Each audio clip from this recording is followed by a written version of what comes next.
हमारा जीवन बहुत ज्यादा विरोधों में उलझा हुआ है। हम प्रतिपल कई तरह की विरोध में जीवन जी रहे हैं। कभी हमें खुशी महसूस होती है, कभी दुख महसूस होता है, कभी हम अभाव प्रकट करते हैं तो कभी हम शिकायत से भरे रहते हैं। तो ये परस्पर विरोध हमें एक कोल्हू की बैल की तरह गोल गोल उसी एक सर्कल में घुमाता रहता है। हम यहाँ से कहीं भी पार नहीं हो पाते। कभी हम धन्यवाद प्रकट करते हैं, कभी हम शिकायत प्रकट करते हैं। अगर गलती से हमें एहसास भी हो जाए कि हम शिकायत कर रहे हैं तो भी हम उसको और डबल शिकायत से उसको ढाक देते हैं और अलग अलग तरीके से अपने मन को दिलासे देते रहते हैं। आज हम इसी से संबंधित एक कहानी सुनेंगे जो एक महासुप्रसिद्ध राबिया सूफी फकीर हुई, उसके संबंध से एक कहानी समझेंगे कि हम भी किस लेवल की शिकायतें करते हैं और हमारी खुद की आध्यात्मिक स्टेज क्या है। तो इससे रिलेटेड मैं आपको एक कहानी बताती हूँ। एक सूफी फकीर हुई राबिया। बचपन से ही वह बहुत ज्यादा अल्लाह के प्रेम में थी और भक्ति में उसका पूरा जीवन बीता।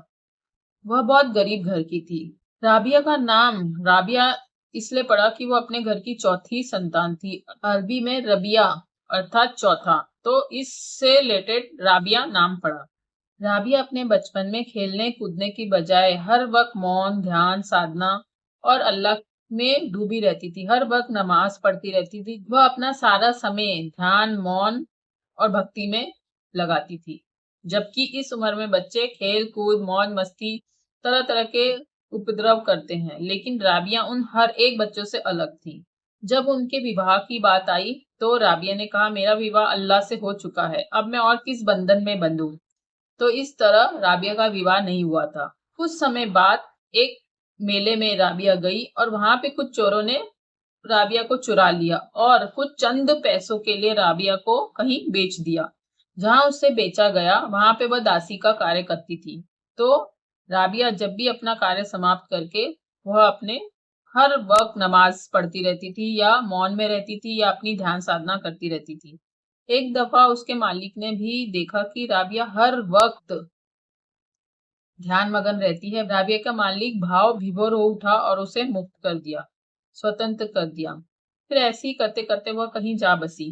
एक दफे की बात है, जिस गांव में राबिया बसी थी उस गांव में 3 फकीर थे। 2 और फकीर थे और एक राबिया। तो उस गांव में कुछ ऐसा हुआ कि महामारी फैल गई, जिसकी चपेट में ये तीनों फकीर आ गए। राबिया और 2 और फकीर ये चपेट में आ गए। आगे क्या हुआ, असली कहानी तो यहाँ से शुरू होती है। पहला फकीर जो था वह अपने झोपड़े में कहीं पड़ा था और वहां पे बीमारी से कल्ला रहा था। उसकी सांसें फूल रही थी, उसका शरीर बहुत ज्यादा गर्म हो चुका था और वो बहुत ज्यादा बीमारी से तड़प रहा था। फिर भी जो उसके पास शिष्य थे वहां वो कहता है कि अल्लाह जो भी बीमारी दे, अल्लाह जो भी कष्ट दे, उसे दंड समझकर सह लेना चाहिए। यह बीमारी अल्लाह का दंड है, इसे सह लेना चाहिए। शिकायत करना पाप है। ये जो पहला तरह का फकीर था ये नॉर्मल संसारी से थोड़ा सा स्टेप ऊपर था। मतलब इसकी ध्यान साधना नॉर्मल संसारी से ये थोड़ा सा एक स्टेप आगे था, क्योंकि नॉर्मल संसारी जो होते हैं वो तो हर वक्त शिकायत करते हैं, वह अपनी गलती की जिम्मेदारी भी परमात्मा में डालते हैं। लेकिन जब उनके जीवन में कुछ सुख आता है या विजय प्राप्त होती है तो वह खुद को जिम्मेदार समझते हैं। अच्छा होता है तो खुद को जिम्मेदार बताते हैं, लेकिन जब भी कुछ बुरा होता है, उनके साथ अन्याय होता है या वो किस्मत को रोते हैं या फिर परमात्मा पे डाल देते हैं कि मेरी क्या गलती थी, ये परमात्मा की गलती है। परमात्मा से या ईश्वर से, समय से शिकायत करते हैं, अस्तित्व से शिकायत करते हैं। तो पहले तरह का फकीर इन आम संसारी से थोड़ा सा ऊपर उठ चुका था। वो कह रहा है कि कष्ट को दंड की तरह लेता है कि परमात्मा ने मुझे दंड दिया। यहाँ भी कहीं ना कहीं शिकायत है। वो बोल रहा है कि शिकायत नहीं करना चाहिए, लेकिन फिर भी कहीं ना कहीं वो इसे दंड मान रहा है, सजा मान रहा है और इसलिए शिकायत कर रहा है। अब दूसरे तरह का फकीर समझते हैं। दूसरा फकीर बीमार हुआ, लोग उससे मिलने आए और जो लोग पहले फकीर के पास गए थे वही सब फकीर दूसरे फकीर के पास उसका हालचाल पूछने आए। दूसरा फकीर कहता है, फकीर शिकायत करता ही नहीं। यह जो भी उसके जीवन में आता है वह परमात्मा की नेमत मानता है। जैसे सेहत उसकी कृपा है वैसे बीमारी भी उसी की कृपा है, दोनों को वह स्वीकार करता है। यह पहले फकीर से कुछ स्टेप ऊपर है, मतलब ये और एक सीढ़ी चढ़ चुका है आध्यात्मिक की। जो एक तो संसारी है वो तो संसारी है, उनका तो कोई रोल ही नहीं है, वो तो परम शिकायत में और परम नकारात्मकता में जी रहे हैं। लेकिन पहला फकीर थोड़ा सा एक कदम आगे बढ़ गया है आध्यात्मिकता में, दूसरा फकीर उस पहले फकीर से एक और कदम बढ़ गया है। पहला फकीर शिकायत तो करता है, बस वो ऊपर से एक ढक देता है कि मैं शिकायत नहीं कर रहा हूं, लेकिन कहीं ना कहीं उसके मन में शिकायत है। दूसरा फकीर और एक स्टेप आगे बढ़ जाता है और कहता है कि मैं दंड को भी परमात्मा की नेमत मानता हूं, इसलिए वो स्वीकार कर लेता है। लेकिन यहाँ भी कहीं ना कहीं तड़प है, यहाँ कहीं ना कहीं शिकायत है। दूसरा फकीर कहता है कि शिकायत नहीं करना चाहिए, और शिकायत हो गई। जैसे ही आपने कहा ये नहीं करना चाहिए, वह हो चुका, मतलब उसने इनडायरेक्टली शिकायत कर दी। मन में कहीं ना कहीं उसके पीड़ा शेष है। जैसा मैंने कहा कि जीवन विरोधों से भरा है, अगर आप शिकायत करेंगे तो आप उसके उल्टा धन्यवाद देंगे। अगर आप दुख आपको महसूस होगा तो आपके भीतर कहीं ना कहीं सुख की लालसा होगी। तो इसी तरह दूसरा फकीर था, वो कहता है जैसी सेहत उसकी कृपा से मिली है, ये बीमारी भी उसकी कृपा से मिली है। जो उसने दिया है वह सबसे उत्तम है, वह राजी है, पर उसकी राजीपन में थोड़ा सा खलल है, थोड़ी सी शिकायत है। वो आगे हम समझते हैं कैसे। अब तीसरी फकीर हुई राबिया, जिसकी ख्याति पूरे गांव में फैली हुई थी। बहुत असाधारण महिला थी। अब जो गांव वाले पहले और दूसरे फकीर के घर गए, वही गांव वाले तीसरे फकीर के घर गए जो राबिया थी। जब भी कोई फकीर किसी मोहल्ले या गांव में आते हैं तो सबसे ज्यादा उत्सुकता गांव वालों को होती है कि हम भी जानते हैं कि कितने जानकार हैं, कितने बड़े संत हैं। उनके मन में भी कई तरह के प्रश्न उठते हैं, कौन सही है कौन गलत है। क्योंकि ध्यान की साधना में या आध्यात्मिकता में सबसे ज्यादा झूठ बाबाओं के कारण ही फैला हुआ है। जो संत बन के बैठे हैं, सबसे ज्यादा संदेह इन्हीं पे किया जाता है। तो इसी तरह गांव वाले सब संदेह से भरे थे कि कौन सही बोल रहा है कौन गलत है। वो गांव वाले भी हर वक्त परखने की ताक में रहते थे। तो इसी तरह वह तीसरे फकीर राबिया के घर पहुंच गए। तो जब वह पहुंचे तो उन्होंने देखा राबिया शांत बैठी थी, न उसके चेहरे में कोई शिकन थी और न ही उसके चेहरे में कोई मुस्कान थी। वो एकदम स्थिर बैठी हुई थी। तो एक व्यक्ति ने पूछा, राबिया तुम्हें इस बीमारी में क्या महसूस होता है, तुम इसे किस तरह लेती हो?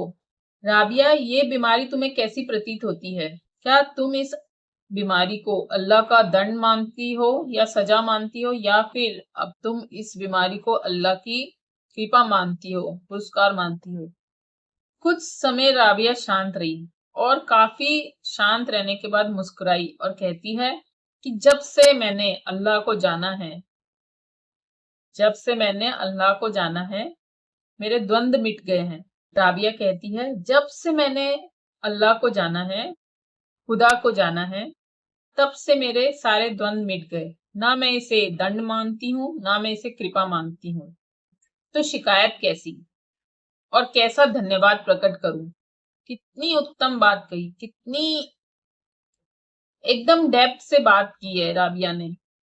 आगे राबिया कहती है, अब मुझे बीमारी और सेहत से दोनों से कोई लेना देना नहीं।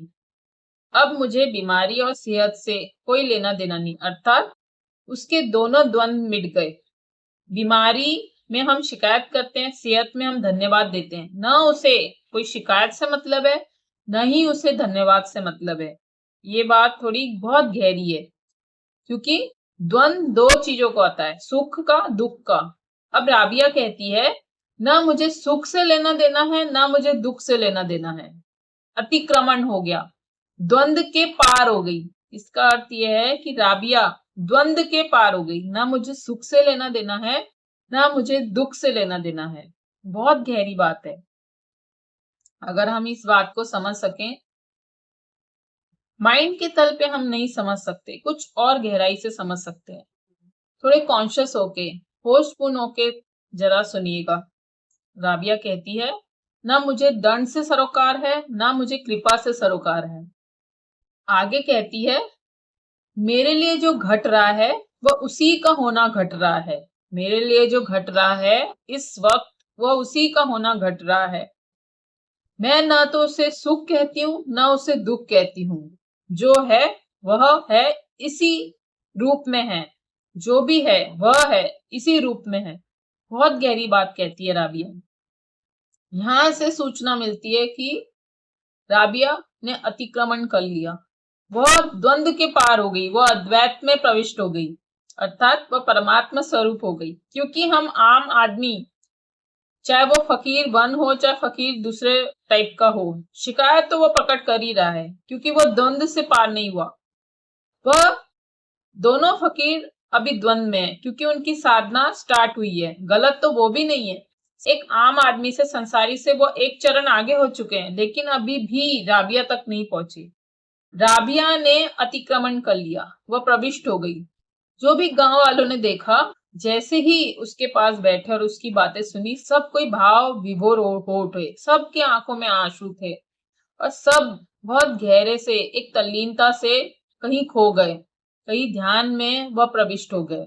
उन्हें इतनी अनंत दिव्यता का अनुभव हुआ कि सबको महसूस होने लगा कि राबिया आम फकीर नहीं है। सब गांव वालों को ऐसा महसूस होने लगा।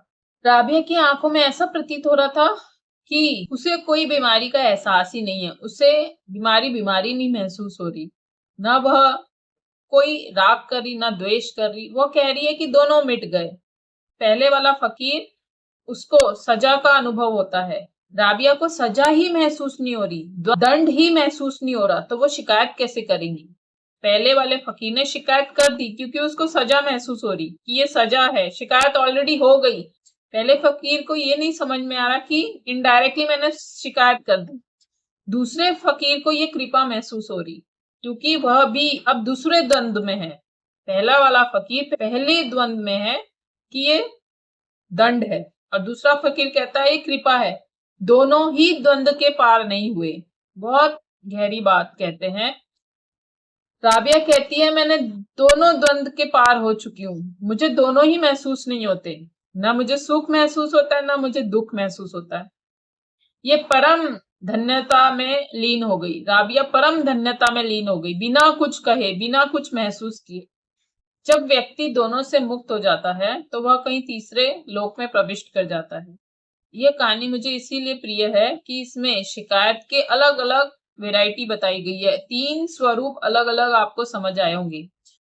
एक तो आम आदमी, वो तो इस कैटेगरी में ही नहीं है, वो संसारी है, वो उसकी आध्यात्मिक जर्नी स्टार्ट ही नहीं हुई है। पहला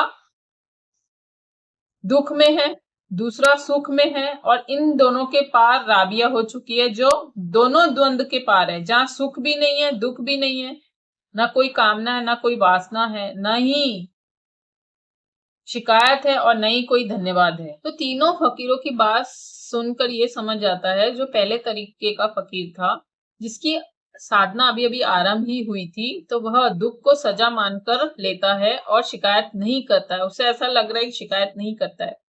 और जो दूसरे तरह का फकीर था, वह दुख को कृपा मानकर जीता है, वह भी इनडायरेक्टली शिकायत कर रहा है। और जो तीसरे तरह की फकीर थी राबिया, वह ये दुख और सुख, कृपा और दंड, सजा से, दोनों से मुक्त हो जाती है। तो वह अतिक्रमण कर चुकी, अर्थात वह आत्मज्ञान को उपलब्ध हो चुकी। जब तक कि हम दोनों द्वंद्व से पार नहीं होते, सुख से भी, दुख से भी, शिकायत से भी, धन्यवाद से भी, तब तक हम जीवन को असल में नहीं समझ सकते। तो ये कहानी बहुत गहराई से हमें बहुत दूर की खबर देती है कि हम कहाँ हैं। तो हम सोच सकते हैं कि हम किस तल तक, कहाँ तक पहुंचे हैं इस कहानी से। राबिया अपने अंत में थी, राबिया अपने मंजिल में थी, और जो पहला फकीर साधना के आरंभ में था, दूसरा फकीर मध्य में था, और तीसरा जो राबिया थी वह अंत में पहुंच चुकी थी, वह मंजिल तक पहुंच चुकी थी। तो हम किस तल पर हैं, यहां से हम समझ सकते हैं और जान सकते हैं। यह कहानी से हमें बहुत गहरी सीख मिलती है कि हम कहाँ हैं। क्या हम दुख में हैं, क्या हम सुख में हैं, इसीलिए धन्यवाद प्रकट कर रहे हैं। अगर हम दुख में हैं तो शिकायत प्रकट कर रहे हैं।